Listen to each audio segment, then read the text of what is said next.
Você sabe qual é o destino do Irã na Bíblia? Então fique comigo, pois vamos descobrir neste vídeo. O Irã domina as manchetes, conflitos, ameaças, alianças secretas e ambições nucleares. O que poucos percebem é que sua história já está escrita na Bíblia, seu início e seu fim. Sim, o Irã aparece nas Escrituras, do Gênesis às profecias do fim dos tempos, mas sob seu nome antigo, Pérsia. A Bíblia não apenas narra a origem do Irã, mas também antevê seu destino final em uma das passagens mais sombrias e temidas das profecias, a guerra de Gog e Magog, uma coalizão que se levantará contra Israel nos últimos dias.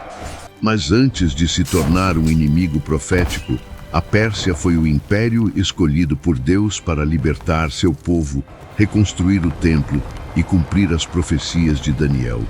Fique comigo até o fim, pois hoje você descobrirá o que poucos ousam revelar, o verdadeiro papel do Irã no plano mestre de Deus, do princípio ao fim. Capítulo 1: As Origens, o livro de Gênesis. Tudo começa no livro de Gênesis. Após o dilúvio, Deus concede à humanidade um novo recomeço. No capítulo 10, encontramos o primeiro mapa das nações através dos filhos de Noé, Sem, Cã e Jafé.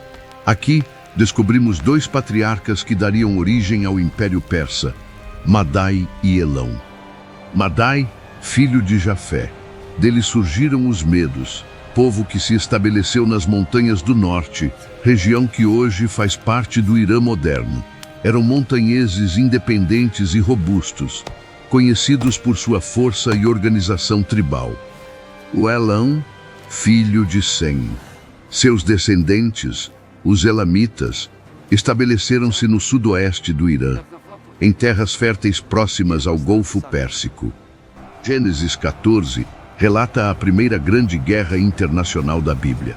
4 reis orientais, incluindo Quedorlaomer, rei de Elão, invadiram Canaã e levaram Ló, sobrinho de Abraão, como cativo. Elão não era uma tribo insignificante, era uma nação poderosa e, segundo as Escrituras, a primeira a atacar o povo da fé. No entanto, Abraão, com apenas 318 homens treinados, derrotou os invasores em uma vitória que desafiou a lógica humana, enviando uma mensagem clara: nenhum poder oriental prevalece contra aqueles que têm o favor de Deus.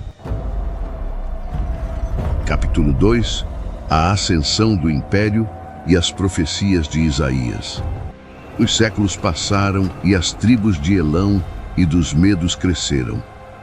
Através dos profetas Isaías e Jeremias, Deus declarou 2 grandes profecias: julgamento e libertação. Julgamento. Deus usaria Elão e a Média como instrumentos para punir a Babilônia, que havia destruído Jerusalém. Libertação. Mais surpreendente ainda, Deus anunciou através de Isaías que um rei persa pagão, antes mesmo de nascer, seria seu agente para libertar Israel do exílio. Isaías o chamou pelo nome 150 anos antes de seu nascimento: Ciro. Capítulo 3: Daniel e as visões proféticas.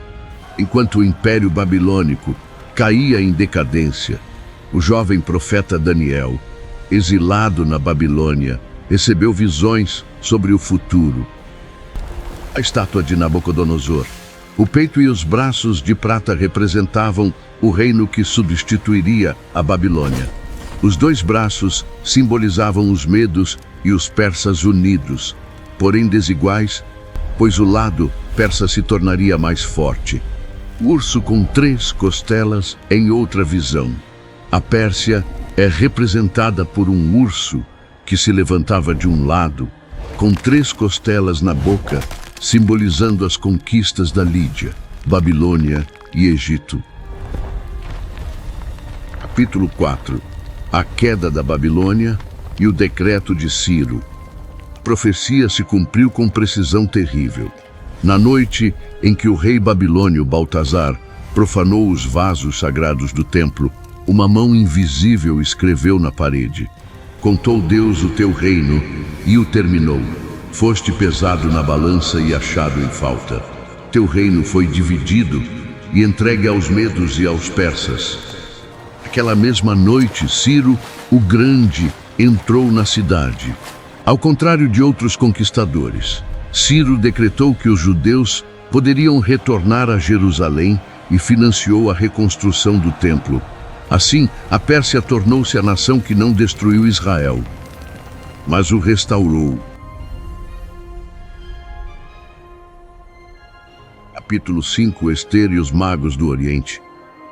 A história continua com Ester em Suzã, sudoeste do Irã, onde uma órfã judia se tornou rainha da Pérsia para salvar seu povo do genocídio planejado por Amã.